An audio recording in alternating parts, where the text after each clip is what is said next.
ನಮಸ್ಕಾರಗಳನ್ನು ಸಲ್ಲಿಸುತ್ತಾ ಇಂದು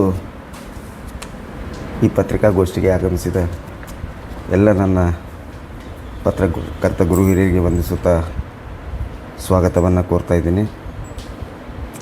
ಇಂದಿನ ಪತ್ರಿಕಾಗೋಷ್ಠಿಯ ಉದ್ದೇಶ ಏನು, ಮೊನ್ನೆ ಭಾರತದ ಸರ್ವೋಚ್ಚ ನ್ಯಾಯಾಲಯದ ಮುಖ್ಯ ನ್ಯಾಯಮೂರ್ತಿಗಳಾದ ಶ್ರೀ BR ಗವಾಯಿ ಅವರ ಮೇಲೆ ಶೂ ಎಸೆತ ಘಟನೆಯನ್ನು ಖಂಡಿಸಿ ವಿವಿಧ ಸಂಘಟನೆಗಳ ಒಕ್ಕೂಟದ ಆಶ್ರಯದಲ್ಲಿ ದಲಿತ ಸಂಘಟನೆಗಳು, ಅಲ್ಪಸಂಖ್ಯಾತ ಮತ್ತು ಹಿಂದುಳಿದ ವರ್ಗಗಳ ಒಕ್ಕೂಟ, ರೈತ, ಕಾರ್ಮಿಕ, ವಿದ್ಯಾರ್ಥಿ, ಮಹಿಳಾ ಪರ, ಬಸವಪರ, ಪ್ರಗತಿಪರ ಸಂಘಟನೆಗಳ ಒಕ್ಕೂಟ ಇವರ ಸಂಯುಕ್ತ ಆಶ್ರಯದಲ್ಲಿ ವಿಜಯಪುರ ಬಂದ್ ಹಾಗೂ ಬೃಹತ್ ಮೆರವಣಿಗೆಯ ಕಾರ್ಯಕ್ರಮವನ್ನು ಹಮ್ಮಿಕೊಂಡಿದ್ದೀವಿ.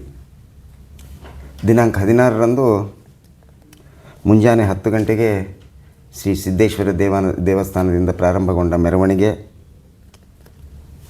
ಗಣಪತಿ ಚೌಕ್, ವಾಜಪೇಯಿ ಸರ್ಕಲ್ಲು, ಕಿರಾಣ ಬಜಾರ್, ಸಿದ್ದೇಶ್ವರ ರಸ್ತೆ, ಗಾಂಧಿ ವೃತ್ತ, ಬಸವ ವೃತ್ತ ಮಾರ್ಗವಾಗಿ ಡಾಕ್ಟರ್ BR ಅಂಬೇಡ್ಕರ್ ಸರ್ಕಲ್ನಲ್ಲಿ ಬಹಿರಂಗ ಸಭೆಯಾಗಿ ಮಾರ್ಪಾಟಾಗಲಿದೆ. ಬಂಧುಗಳೇ, ಭಾರತ ದೇಶದ ಸಂವಿಧಾನ ಈ ಜಗತ್ತಿನಲ್ಲಿ ಅತ್ಯುತ್ಕೃಷ್ಟವಾಗಿರ್ತಕ್ಕಂಥದ್ದು. ಇಂಥ ಉತ್ಕೃಷ್ಟವಾದಂತಹ ಸಂವಿಧಾನ ಮತ್ತೆಲ್ಲಿ ಕಾಣಲಿಕ್ಕೆ ನಾವು ಸಾಧ್ಯವಿಲ್ಲ. ಡಾಕ್ಟರ್ ಬಾಬಾ ಸಾಹೇಬ್ ಅಂಬೇಡ್ಕರರ ಒಂದು ದೂರದೃಷ್ಟಿಯ ಪ್ರತೀಕವಾಗಿ ಮೂಡಿ ಬಂದಿರತಕ್ಕಂಥ ಈ ಸಂವಿಧಾನ ಪ್ರಮುಖವಾಗಿ 4 ಅಂಗಗಳನ್ನು ಹೊಂದಿದೆ. ಶಾಸಕಾಂಗ, ಕಾರ್ಯಾಂಗ, ನ್ಯಾಯಾಂಗ, ಪತ್ರಿಕಾರಂಗ, ಈ ರೀತಿಯಾಗಿ 4 ರಂಗಗಳನ್ನು ಹೊಂದಿರತಕ್ಕಂಥ ಈ ಭಾರತ ದೇಶದ ಅತ್ಯುನ್ನತ ಅಂಗವಾಗಿರ್ತಕ್ಕಂಥದ್ದು ನ್ಯಾಯಾಂಗ. ಈ ನ್ಯಾಯಾಂಗ ವ್ಯವಸ್ಥೆಯ ಪ್ರಮುಖವಾಗಿರ್ತಕ್ಕಂಥದ್ದು ಸರ್ವೋಚ್ಚ ನ್ಯಾಯಾಲಯ. ಈ ನ್ಯಾಯಾಲಯ ಭಾರತ ದೇಶದಲ್ಲೇ ಅಷ್ಟೇ ಅಲ್ಲ, ಇಡೀ ವಿಶ್ವದಲ್ಲೇ ಇದೊಂದು ದೇವಾಲಯ ಅಂತೇಳಿ ಪರಿಗಣನೆ ಮಾಡ್ತಾರೆ. ಯಾವುದೇ ವಕೀಲರು ಮತ್ತೊಬ್ಬರು ಸಂಬೋಧಿಸಬೇಕಾದರೆ, ಮುಖ್ಯ ನ್ಯಾಯಮೂರ್ತಿಗಳನ್ನು ಸಂಬೋಧಿಸಬೇಕಾದರೆ ಮೈ ಲಾರ್ಡ್, ಮೈ ಗಾಡ್ ಅಂತ ಸಂಬೋಧನೆ ಮಾಡ್ತಾರೆ. ಪ್ರತಿಯೊಬ್ಬರು ಅವರಿಗೆ ಪ್ರೇಯರನ್ನು ಮಾಡ್ತಾರೆ.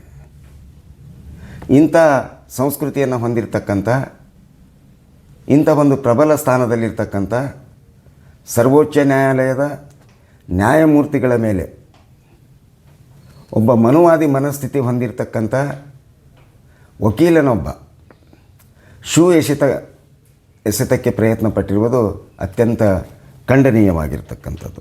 ಅದು ಕಲಾಪ ನಡೆಯುತ್ತಿರುವ ಸಮಯದಲ್ಲಿ ಅಂತಕ್ಕಂಥದ್ದನ್ನು ನಾವು ಗಮನಿಸಬೇಕಾಗಿದೆ. ಈ ಘಟನೆಯು ಕೇವಲ ಒಬ್ಬ ವ್ಯಕ್ತಿಯ ಮೇಲೆ ಅಸಹನೆ ಆಗಿರದೆ,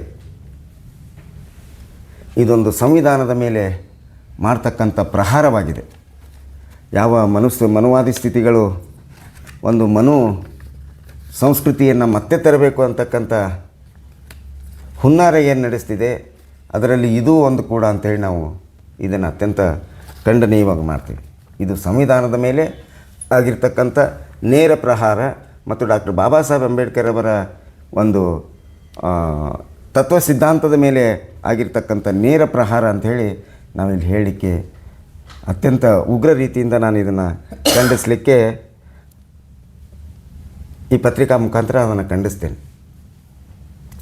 ಇದಾದ 9 ಗಂಟೆಗಳವರೆಗೆ ಭಾರತ ದೇಶದ ಯಾವೊಬ್ಬ ಖಂಡನೆ ಮಾಡ್ತಿರ್ತಕ್ಕಂಥದ್ದು ಕೂಡ ಇಲ್ಲಿ ನಾವು ಗಮನಿಸಬೇಕಾಗಿರ್ತಕ್ಕಂಥದ್ದು. ಈ ದೇಶದ ಮಾನ್ಯ ಪ್ರಧಾನಮಂತ್ರಿಗಳು 9 ಗಂಟೆ ಘಟನೆ ನಡೆದ 9 ಗಂಟೆಗಳ ನಂತರ ಇದಕ್ಕೊಂದು ಪ್ರತಿಕ್ರಿಯೆ ಕೊಡ್ತಾರೆ. ತದನಂತರದಲ್ಲಿ ಯಾವುದೇ ಸಂಸದರಾಗಲಿ, ಯಾವುದೇ ಮಂತ್ರಿಗಳಾಗಲಿ ಇದರ ಬಗ್ಗೆ ಯಾವುದೇ ಪ್ರತಿಕ್ರಿಯೆಯನ್ನು ನೀಡದೇ ಇರತಕ್ಕಂಥದ್ದು ಇದಕ್ಕೆ ಕುಮ್ಮಕ್ಕು ನೀಡುವ ರೀತಿಯಲ್ಲಿದೆ ಅಂತೇಳಿ ನಾವು ಹೇಳ್ತಾ ಇದ್ದೀವಿ. ತದನಂತರದಲ್ಲಿ ಭಾರತೀಯ ಸಂಸ್ಕೃತಿಯಲ್ಲಿರ್ತಕ್ಕಂಥ ಜನ, RSS ಸಂಸ್ಕೃತಿಯಲ್ಲಿರ್ತಕ್ಕಂಥ ಜನ ಸಾಮಾಜಿಕ ಜಾಲತಾಣಗಳಲ್ಲಿ BR ಗವಾಯಿಗಳ ಕುರಿತಾಗಿ ಸರ್ವೋಚ್ಚ ನ್ಯಾಯಾಲಯದ ನ್ಯಾಯಾಧೀಶರ ಕುರಿತಾಗಿ ಬಂದಿರತಕ್ಕಂಥ ಕಮೆಂಟುಗಳು, ಅಕ್ಷರಗಳು, ಪದಬಳಕೆಗಳನ್ನು ನೋಡಿದರೆ ಅವರ ಏನು ಒಂದು ವ್ಯಕ್ತಿತ್ವಕ್ಕೆ ಚ್ಯುತಿ ತರುವ ರೀತಿಯಲ್ಲಿ ಇದೆ ಅಂತಕ್ಕಂಥದ್ದು ನಾವು ಗಮನಿಸಬೇಕಾಗಿರ್ತಕ್ಕಂಥದ್ದು. ಇಂಥ ಒಂದು ಯಾವ ದೇಶ ಈ ನ್ಯಾಯಾಂಗ ವ್ಯವಸ್ಥೆಯಲ್ಲಿ ನಡೀತಾ ಇದೆ, ಈ ಪ್ರಬಲವಾಗಿರ್ತಕ್ಕಂಥ ನ್ಯಾಯಾಂಗ ವ್ಯವಸ್ಥೆ ಇದ್ದರೂ ಕೂಡ ಇವುಗಳನ್ನು ಇಂಥ ಒಂದು ಘಟನೆಗಳನ್ನು ಮಾಡುವುದರ ಮುಖಾಂತರ ಈ ಒಂದು ಸಂವಿಧಾನ ಅಥವಾ ಡಾಕ್ಟರ್ ಬಾಬಾ ಸಾಹೇಬ್ ಅಂಬೇಡ್ಕರ್ ಅವರ ತತ್ವ ಸಿದ್ಧಾಂತಗಳಿಗೆ ನೇರವಾದ ಪ್ರಹಾರ ಮಾಡಲಿಕ್ಕೆ ಪ್ರಯತ್ನವನ್ನು ಮಾಡ್ತಿದೆ ಅಂತಕ್ಕಂಥದ್ದನ್ನು ಮನಗಂಡು ವಿವಿಧ ಸಂಘಟನೆಗಳು ಇವತ್ತಿನ ದಿವಸ ವಿಜಯಪುರ ಜಿಲ್ಲೆಯ ಎಲ್ಲ ಸಂಘಟನೆಗಳು ಜಾತ್ಯತೀತವಾಗಿ, ಪಕ್ಷಾತೀತವಾಗಿ ಇವತ್ತಿನ ದಿವಸ ವಿಜಯಪುರ ಬಂದ್ಗೆ ಆ ಘಟನೆಯನ್ನು ಖಂಡಿಸಿ ಕರೆಯನ್ನು ನೀಡಿದ್ವಿ. ಅದಕ್ಕಾಗಿ ನಾನು ಸಿಂದಗಿಯ ಜನತೆಯ ಎಲ್ಲ ಸಂಘಟನೆಗಳಿಗೆ, ದಲಿತ ಪರ ಸಂಘಟನೆಗಳಾಗಿರಲಿ, ಅಲ್ಪಸಂಖ್ಯಾತ ಪರ ಘಟನೆಗಳಾಗಿರಲಿ, ಅಥವಾ ಹಿಂದುಳಿದ ವರ್ಗಗಳ ಒಕ್ಕೂಟಗಳ ಒಂದು ಸಂಘಟನೆಗಳಾಗಿರಲಿ, ರೈತ ಸಂಘಟನೆಯಾಗಿರಲಿ, ಕಾರ್ಮಿಕ ಸಂಘಟನೆಯಾಗಿರಲಿ, ವಿದ್ಯಾರ್ಥಿ ಸಂಘಟನೆಯಾಗಿರಲಿ, ಮಹಿಳಾ ಪರ ಸಂಘಟನೆಯಾಗಿರಲಿ, ಬಸವ ಪರ ಸಂಘಟನೆಯಾಗಿರಲಿ, ಎಲ್ಲ ಪ್ರಗತಿಪರ ಸಂಘಟನೆಗಳಲ್ಲಿ ನಾನು ವಿನಂತಿಯನ್ನು ಮಾಡ್ಕೊಳ್ತಾ ಇದ್ದೀನಿ. ಅವತ್ತು ಡಾಕ್ಟರ್ ಬಾಬಾ ಸಾಹೇಬ್ ಅಂಬೇಡ್ಕರ್ ಅವರ ತತ್ವ ಸಿದ್ಧಾಂತಗಳಿಗೆ, ಮುಖ್ಯವಾಗಿ ಭಾರತದ ಸಂವಿಧಾನಕ್ಕೆ ಆಗಿರ್ತಕ್ಕಂಥ ಪ್ರಹಾರವನ್ನು ಖಂಡಿಸುವ ನಿಟ್ಟಿನಲ್ಲಿ ನಾವೊಂದು ದೃಢ ನಿರ್ಣಯವನ್ನು ಪಡೆದುಕೊಳ್ಳಬೇಕಾಗಿದೆ. ಈ ಭಾರತದ ಸಂವಿಧಾನವನ್ನು ನಾವು ರಕ್ಷಿಸಿಕೊಳ್ಳಬೇಕಾಗಿದೆ. ಮುಂದಿನ ದಿನಮಾನಕ್ಕೆ ಈ ಒಂದು ಸಂವಿಧಾನದ ಘಮವನ್ನು ನಾವು ಹಬ್ಬಿಸಬೇಕಾಗಿದೆ ಅಂತಕ್ಕಂಥ ವಿಚಾರದಲ್ಲಿ ಈ ಪ್ರತಿಭಟನೆಯನ್ನು ಹಮ್ಮಿಕೊಂಡಿದ್ವಿ. ಅದಕ್ಕಾಗಿ ತಾವೆಲ್ಲರೂ ಇದರಲ್ಲಿ ಭಾಗವಹಿಸಿ ಈ ಕಾರ್ಯಕ್ರಮವನ್ನು ಯಶಸ್ವಿಗೊಳಿಸೋಣ. ಬಿಜಾಪುರ ಬಂದ್ ವ್ಯವಸ್ಥೆಯನ್ನು ಬಂದನ್ನು ಅತ್ಯಂತ ಸಂಪೂರ್ಣವಾಗಿ ಬಂದ್ ಮಾಡುವುದರ ಮುಖಾಂತರ ಇದನ್ನು ಅತ್ಯಂತ ವ್ಯವಸ್ಥಿತವಾಗಿ ಮಾಡೋಣ ಅಂತಕ್ಕಂಥ ವಿಚಾರದಲ್ಲಿದ್ದೀವಿ. ಅದಕ್ಕಾಗಿ ಎಲ್ಲ ಸಂಘಟನೆಯವರು ನಮಗೆ ಕೈ ಜೋಡಿಸಬೇಕೆಂದು ನಾನು ಕೇಳ್ಕೊಳ್ತಾ ಇದ್ದೀನಿ.